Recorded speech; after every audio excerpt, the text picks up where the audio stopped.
Right, it's the hit list, and on the show tonight we have Jade. Hi, Jade. Hello, hi. Thanks for having me. How are you doing? Feel good. I feel weird. It's all happening, finally. I was going to say, this must be very different for you. Your song's about to obviously be streamed by all your fans. We're about to play it on the radio. How does this all feel? It's quite overwhelming, to be honest. I feel like I've waited a long time for this moment, and now that we're here, I'm like, I don't really know what to do with myself, but I'm very, very happy that the music's out there for the fans to hear. You say there it's a long time coming. You're the final member of Little Mix to release your debut song. What took you so long, Jade? Why the wait? I think I just needed the time to sort of evolve as my own artist. Obviously, Little Mix was so huge, and I loved it, and I loved what we did so much that I had to kind of sort of condition myself how to write just for myself, like with my own concepts, my own sound. Also, it was quite nice after that craziness, 11 years of just working constantly. It was nice to have a little bit of normality before getting into this. I think I needed that. It gave me a good headspace for this, for my own stuff. But it's been really cool, like seeing other girls and what they've come out with and supporting them. I think it's exciting for the fans that we're all very different solo artists. You mentioned there a bit about normality. I'd love to know, Jade. I asked this question to quite a few people who are just like, I'm chilling today, I'm not doing much. But I know as an artist, you're always thinking of ideas to write a new song or to get into the studio. It's like having an itch and you need to itch it. So what does normality look like for you? What have you been getting up to in this time that you've had between obviously Little Mix and your final show and now obviously getting in the studio, completing your debut solo single? Well, I think, like you say, as a creative, your mind's always sort of ticking. So, I've done many, many writing sessions in this time. I've written hundreds of songs. So it's been a bit of a process kind of whittling down the favourites. But I'd say my normality is like, for me, the perfect day off is like making a Sunday roast, walking the dogs, picking up their poo, and just, feeling like I've got a home. I finally was able to like get a house after Little Mix because I never had time to like find one.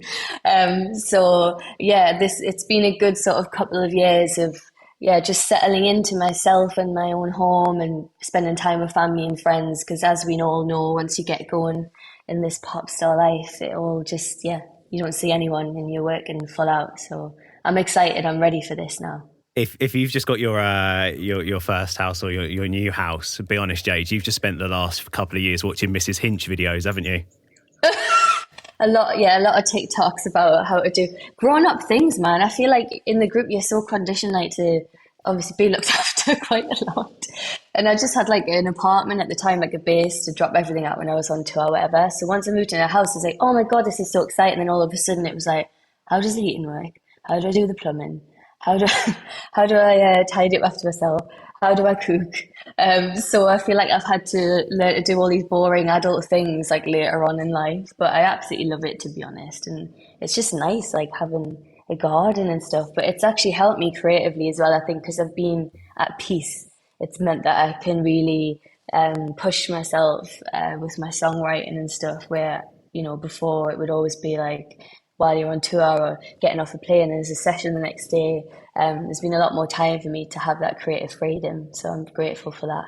Amazing. And you mentioned earlier on about the girls. You've been supporting both Perry and Leanne on their solo adventures. And I've been seeing in your comments on Instagram, whenever you post up about the new song or you post a teaser, they've both been showing you so much love and support. Have the girls did they hear the track before it was released? Yes, so I went to Lee's house recently and I played her some music. I went to see her and the kids. She was loving it. It's a weird thing because I think during this whole process, we kind of didn't really show each other what we're doing. I think we needed that like time apart. We were joined at the hip for years. We saw each other more than our family, our friends. So we had literally had to learn to exist without each other. So I think that was really healthy. But now that we're all, we've got our music out and we're supporting each other, that'll just never end. Like, they're my family and I'm so proud of what they're doing. And I just think that's a really beautiful thing. Like, that friendship was never going to end. That sounds so cheesy, but it's true. But I bet when you've got that, like, for me, like with my friends, like who I would say are more my brothers and my best friends. For you girls, you must be like sisters. So you must be itching to, like, all of you guys get front row of each other's concerts and to cheer each other on. You must just be so proud of each other, you know, standing up tall and going at it alone, because it's very different right now. You know, not having them both sat next to you, it's a totally different world, isn't it? It's really strange. I've noticed that, like.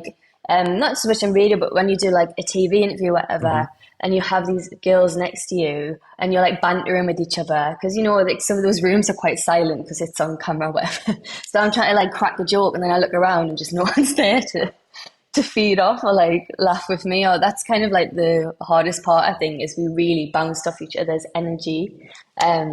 But yeah, like you said, they're sisters, and I'm so unbelievably proud of them. Like, I'm bursting with pride when I watch them do their first shows and stuff like that. I get like secondhand nerves as well. I get anxious when I see that they're doing a big performance or whatever. Because I care about them so much. And, you know, we knew this was always going to happen. So it's just about adapting to this new era. Have they given you any advice about this moment now where you're releasing your own track? Because obviously they've done it before.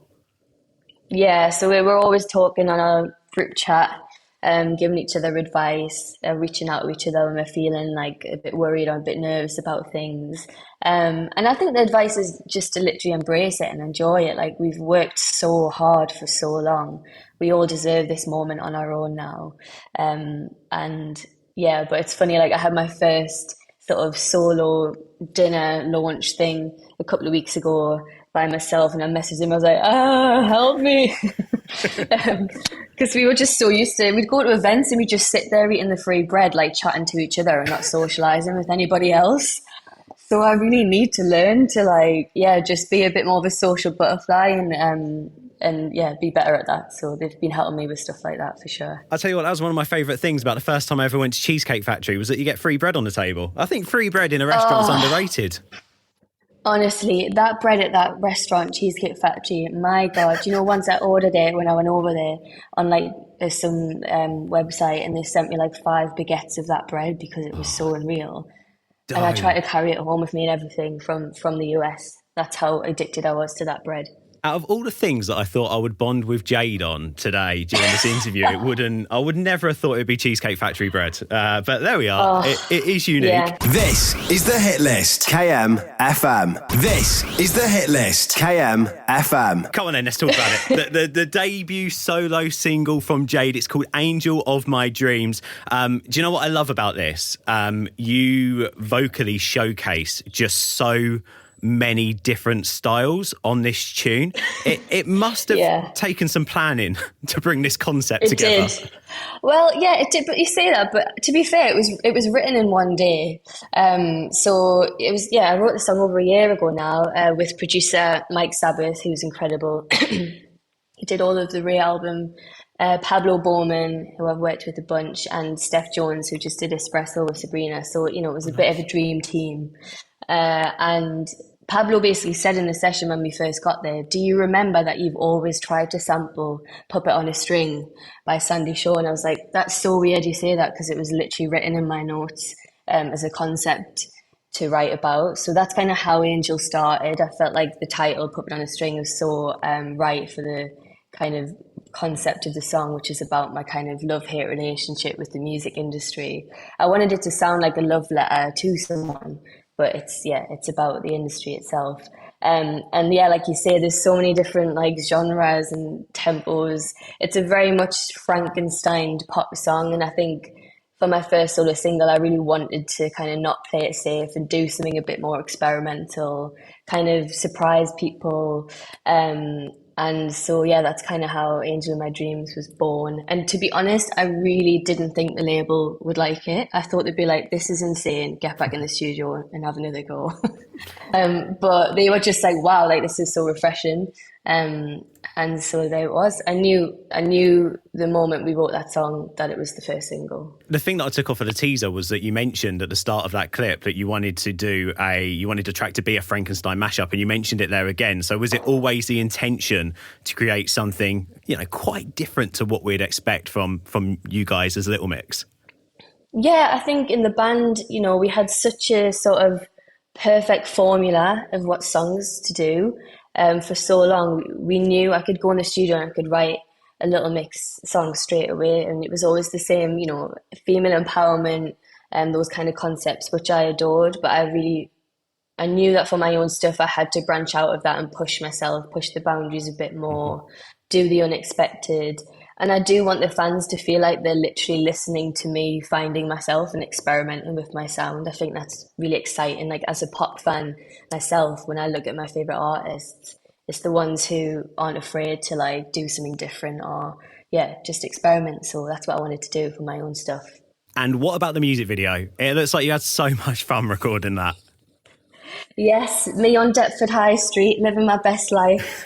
I wanted it to feel really British, but also like big pop girly moment at the same time. It was a 4-day shoot, so the budget was budgeting. There was a lot to do. It's a big sort of narrative-led video, and the director Old Perry has just been incredible to work with. It was such a good collaboration. Again, for my own first look, I had to find someone that really. You do want to find someone that loves the song as much as you do. Do you know what I mean? That's half the battle, because then they'll go above and beyond to create the best video that you can. And there's loads of little Easter eggs in there. Like I'm wearing my South Shields FC scarf. There's the Angel of the North in the background. There's so many little bits for the fans to like delve into, and it's the kind of video where you have to watch it over and over again because it's so chaotic. It's as chaotic as the song, so you blink and you miss it, which I think is a good thing. Now, I know we're all in the Angel of My Dreams world at the moment, but as you said, this was written about a year ago. I know there'll be a song number 2 in mind. I've got to ask this question, Jade. Are there any hints as to how quickly we may get that? And what is it going to sound like, do you think, compared to Angel of My Dreams? Is this the type of sound you're going for with your flexibility and creativity? Or, will you put it back? Like, where do you think you'll go next? I think I want to show like versatility as an artist. So there's definitely a lot in that world, but there's so much more in the album. But I feel like the fans have waited so long for this music that once this first song's out, I just want to like bombard them with stuff. So they need to just keep their eyes and ears out because, there's always going to be something around the corner. I'm already kind of decided on single 2. And it's very different to Angel, but again, it's an experimental song. I'm really excited for everyone just to hear it all, to be honest, and see what they all think. It's really exciting. Seeing as this is your debut single, I've created a bit of a game that I'd like us to play, if that's all right. Love a game. Perfect. The winner gets some Cheesecake Factory bread. All right, can we make that happen?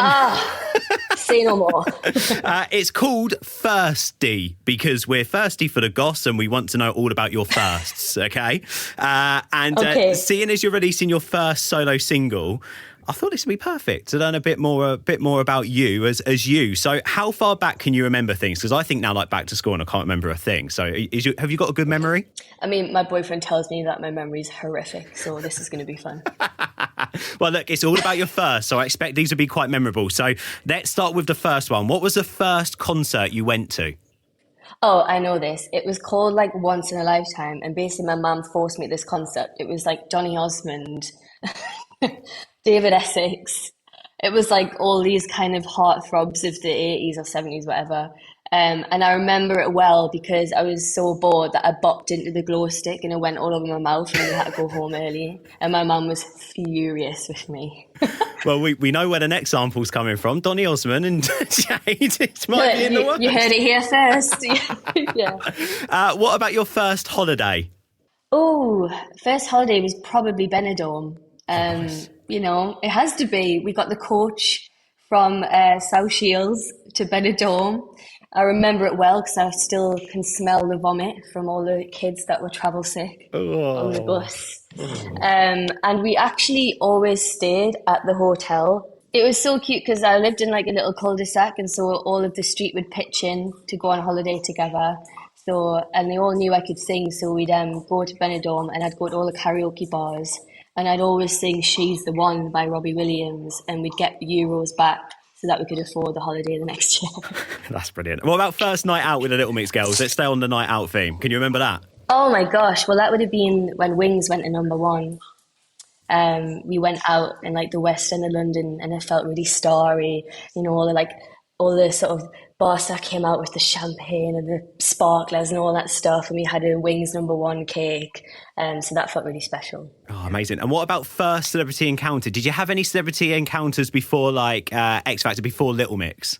Yes, actually. So I auditioned for a competition once. I think it was called like Festival of Stars or something like that. And Darius from Pop Stars was... No. Yeah, he was one of the judges. And I'll never forget it because I went on stage and I was so nervous that I ran off crying. And then Darius came to get me backstage and was like, come back on. I promise you can do this. He was so unbelievably lovely, honestly. And then I went back on stage and sang. And it was my first encounter with a celebrity. And I remember just thinking, what a beautiful human. And obviously he's no longer with us, sadly. But I saw him again, like 8 years later, once I'd made it. I randomly seen him at an airport in LA. And he was like, I remember you from that competition. I was like, wow, what a full circle moment. Oh, amazing. Yeah, it was quite a special one. So there you go. Better than mine. I was in year 6 at school, and for some reason, Scooch came down. You know, like flying the flag from Eurovision. Yeah. Oh my God. So I went to a performing arts school in South Shields, and one of the members of Scooch was the one that run it. Yeah. Yeah. Jake, we've got so much in common. He was from South Shields. I know. We should be best friends. I mean, you said it. That wasn't me putting the pressure on. Let's do one more, shall we, Jade? Let's do one more. Yeah. What about, because we always ask this question, we do something called pop anthems. So we play the biggest, old school tunes, 90s, noughties and 2010s. What about the first song you owned? What was the first song you owned? Can you remember? Oh, I think the first song I owned... I've probably been asked this over the years and I've probably said a different song every time. But what comes to mind is Aqua, just their first record with like Dr. Jones. Do you remember that song? Yes. What a banger. Aqua has so many hits. Yeah. They were underrated. And do you know who else underrated? We had a festival recently and down here, and Venga Boys came down, and it was only when they performed that you realise how many hits they had. Oh, they were incredible. They would have been one of the first two for sure. And like Venga Boys Are Coming, Boom Boom Boom, which is filth, by the way. But when I was a child, I had no idea, so I was singing along the top of my lungs. Yeah. Oh, I love that. Well, look, Jade, that's the first time, probably the last time we'll play Thirsty. But there we go. I think we can see if we can sort Jade out some Cheesecake Factory bread, can't we, producer Liam? We can see if that's importable. I mean, I don't know. Please do. That would be lovely. I don't know what it'd be like. It probably will age well. The bread over there has got so much sugar in. I don't think it goes out of date, so it should be all right. I was going to say, I don't know what it's going to be like when it hits your doorstep, but hey ho, we can try. Jade, best of luck with the debut single. We think it sounds amazing, and hopefully we'll catch up with you soon when we get towards the second one, eh? Yes, thank you so much. I'll speak to you soon. Cheers, Jade. Thank you. Bye.